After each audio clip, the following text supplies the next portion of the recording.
What is meant by term chromatography? Chromatography का क्या मतलब है? ग्रीक वर्ड क्रोमा का मतलब होता है कलर और ग्राफिन का मतलब होता है to right. Chromatography technique was first used to separate different colours of a dye. एक डाई में बहुत सारे कलर मिक्स होते हैं, उन कलर्स को सेपरेट करने के लिए पहली बार इस प्रोसेस का यूज किया गया था, क्रोमेटोग्राफी का। ठीक है, इसलिए इसका कलर क्रोमेटोग्राफी, क्रोमा के बेस पे पड़ा। क्रोमा मीन्स कलर होता है। तो ये तो इसकी इन्वेंशन की कहानी है कि इसको क्रोमेटोग्राफी क्यों बोला गया, क्योंकि फर्स्ट टाइम ये डाई के कलर्स को सेपरेट करने के लिए यूज किया गया था। पर आज की डेट में ये इसकी बहुत सारी और एप्लीकेशंस भी हैं, जैसे कि मिक्सचर्स को प्योरीफाई करने में, दो डिफरेंट एक मिक्सचर के कंपोनेंट्स को सेपरेट करने में। This is very useful method for purification of elements which are available in minute quantities and impurities are not very different in chemical properties from element to be purified. जिस भी element को आपको purify करना है और जो इसमें impurity है, उसकी मान लो प्रॉपर्टीज में बहुत ज्यादा फर्क नहीं है कि आप बाकी टेक्निक्स नहीं लगा सकते प्योरिफिकेशन की, तो वहां पे काम आ जाती है। दूसरी बात, अगर आपको थोड़ी कम मात्रा में प्योरिफिकेशन करनी है, बहुत लार्ज स्केल पे नहीं करनी प्योरिफिकेशन, तो वहां ये काम आ जाती है। ठीक है, ओके। इसका प्रिंसिपल क्या है?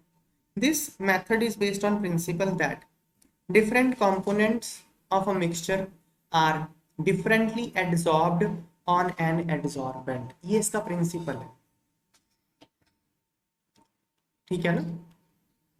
क्या है? एड्सॉर्प्शन का मतलब होता है सरफेस पे अकमुलेट होना किसी चीज का। एक चीज दूसरी चीज के सरफेस पे अगर जमा हो जाए उसको बोलते हैं एड्सॉर्प्शन। एब्जॉर्प्शन बात अलग है। एड्सॉर्प्शन मतलब सरफेस पे अकमुलेशन, सरफेस ठीक है ना, अकमुलेशन ऑन सरफेस। एब्जॉर्प्शन बात अलग होती है। एब्जॉर्प्शन का मतलब होता है अंदर तक चले जाना। जैसे स्पॉन्ज ले लो, अब्जॉर्प्शन मतलब अंदर तक चले जाना। स्पॉन्ज ले लिया आपने, उसको पानी में डुबो दो, पानी स्पॉन्ज के अंदर तक चला जाएगा, उसको बोलेंगे एब्जॉर्प्शन। एडजॉर्प्शन होता है चौक ले लो, चौक को इंक में डालो, चौक को लेके इंक में डाल दो, फिर चौक को तोड़ो, अंदर से वाइट होगा वो, इंक अंदर तक नहीं घुसती, सिर्फ बाहर रहती है, उसको बोलते हैं एडजॉर्प्शन।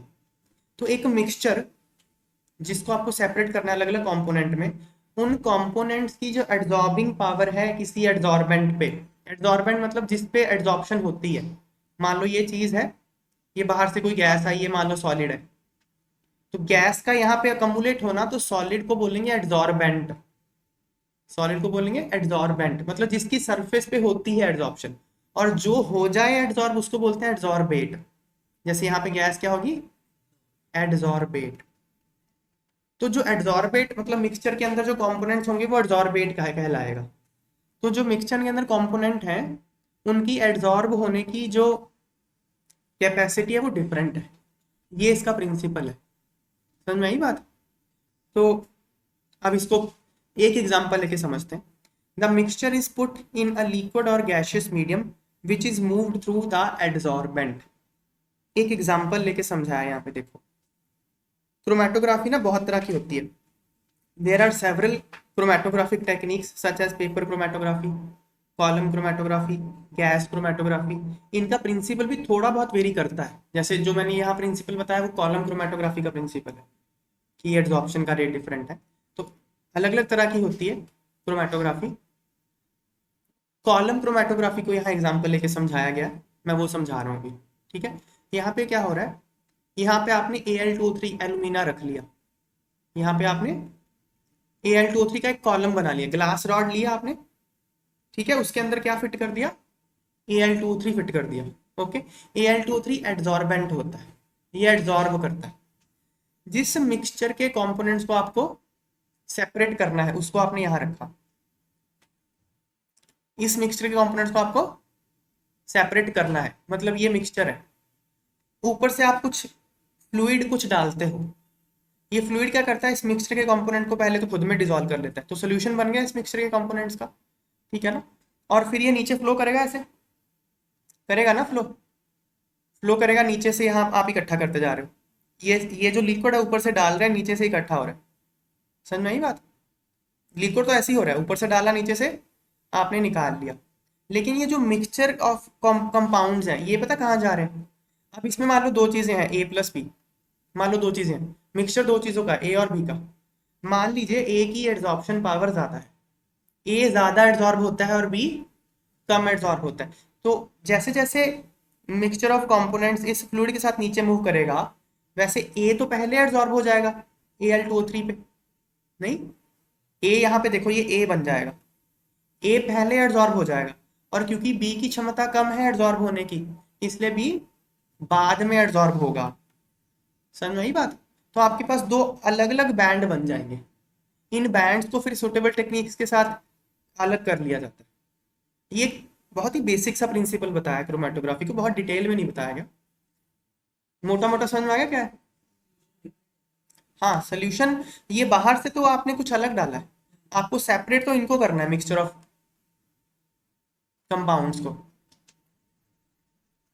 जिस मिक्सचर को आपको सेपरेट करना है वो तो आपने यहाँ रखा हुआ है, ऊपर से आप एक अलग से कोई लिक्विड डाल रहे हो, ताकि अब मिक्सचर ऑफ कंपाउंड तो मूव नहीं करेगा ना खुद से, तो मूव करने के लिए कुछ फ्लूइड चाहिए, तो फ्लूइड आपने ऊपर से डाला तो वो इनको मिक्स करके साथ ले जाता है यहाँ पे, और मिक्सचर ऑफ कंपोनेंट्स को यहाँ एब्जॉर्बर करवा देता है और खुद नीचे।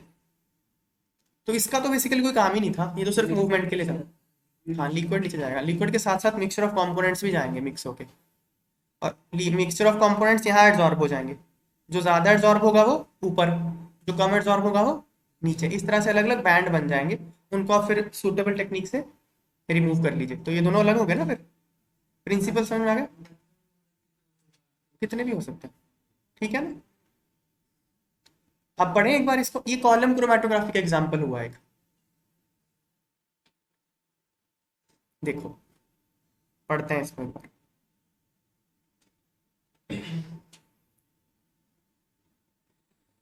The mixture is put in a liquid और गैशियस मीडियम, जिस मिक्सचर को आपको सेपरेट करना है उसको आप किसी लिक्विड या गैशियस मीडियम में डाल देते हो, ठीक है ना।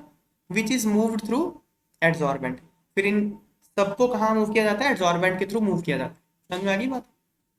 Different components are adsorbed at different levels on the column, उस कॉलम के ऊपर डिफरेंट कंपोनेंट्स डिफरेंट जगह पे एड्सॉर्ब होते हैं। Later, the adsorbed components are removed by using suitable solvents। वो बन गया कॉलम, उस कॉलम के ऊपर अलग अलग कंपोनेंट अलग अलग जगह पे आ गए, फिर उनको रिमूव कर लिया जाता है यूजिंग सुटेबल सॉल्वेंट्स, उसको इलुएंट बोलते हैं। समझ में आई बात? Depending upon physical state of moving medium and adsorbent material and also on process of passage of moving medium the chromatographic method is given the name. मतलब आपने कौन सा एड्सॉर्बेंट यूज किया, आपने कौन सा मटेरियल यूज किया मूव करवाने के लिए, कौन सा, मतलब ये इन सब, और इन सब चीजों के बेस पे क्रोमेटोग्राफी अलग अलग तरह की होती है। सिर्फ मैंने तो एक कॉलम क्रोमेटोग्राफी बताई, ठीक है ना। इन वन सच मेथड, मतलब क्रोमेटोग्राफी के बहुत सारे मेथड में से एक मेथड है column of Al2O3 is prepared in glass tube. ये जो एग्जांपल लेके समझाया, ग्लास ट्यूब, एक ग्लास ट्यूब लेके उसमें कॉलम बना लिया, moving medium containing a solution of components is in liquid form, इसमें जो मीडियम मूव करता है वो लिक्विड फॉर्म में है। ये कॉलम क्रोमेटोग्राफी का एक एग्जांपल। क्लियर? तो ये बहुत तरह की होती है क्रोमेटोग्राफी, तो एक बेसिक सा प्रिंसिपल था क्रोमेटोग्राफी का। Next, what criteria is followed for the selection of the stationary phase in chromatography. Chromatography में स्टेशनरी फेज के सिलेक्शन के लिए कौन सा क्राइटेरिया फॉलो किया जाता है? स्टेशनरी फेज मतलब एड्सॉर्बेंट, मूविंग फेज मतलब जिसको आपको सेपरेट करना है कंपोनेंट्स वो, ठीक है ना। स्टेशनरी फेज, एड्सॉर्बेंट तो फिक्स रहता है ना, तो उसका क्राइटेरिया क्या है स्टेशनरी फेज को सिलेक्ट करने का? components of the mixture to be separated should get adsorbed at different rate on stationary phase in chromatography। Stationary phase आपको इस तरह से चूज करना है कि जो मिक्सर के कंपोनेंट्स हैं उनकी एड्सॉर्प्शन पावर डिफरेंट हो उस फेज पे, उस स्टेशनरी फेज पे। समझ में आई बात है? देखो क्वेश्चन समझो क्या है, क्वेश्चन ये बोल रहा है स्टेशनरी फेज समझ में आएगा क्या है क्रोमेटोग्राफी में, ये बताओ। स्टेशनरी क्रोमेटोग्राफी में दो फेज होते हैं। एक तो जो मूव करता है, जैसे ऊपर से तुमने मिक्सचर ऑफ कंपोनेंट्स रख दिया, उसमें लिक्विड डाल दिया, अब ये तो मूव करेगा ना, इसको बोलते हैं moving phase. Stationary phase Al2O3 तुमने फिक्स करके रख दिया यहाँ पे, तो स्टेशनरी है, मतलब एड्जॉर्बेंट। स्टेशनरी फेज मतलब एड्जॉर्बेंट। ये बोल रहा है एड्जॉर्बेंट को सिलेक्ट करने का क्राइटेरिया क्या है। तो क्राइटेरिया ये है कि जो मिक्सचर ऑफ कंपोनेंट्स हैं इनकी एड्जॉर्प्शन की पावर डिफरेंट हो स्टेशनरी फेज पे, ये क्राइटेरिया। ठीक है ना, ऐसा ना हो कि मिक्सचर के सारे कंपोनेंट एक साथ ही एड्जॉर्ब हो जाएं इस पे, ये क्राइटेरिया ये बोल रहे हैं। Components of the mixture to be separated should get adsorbed at a different rate on stationary phase, ये क्राइटेरिया। क्लियर।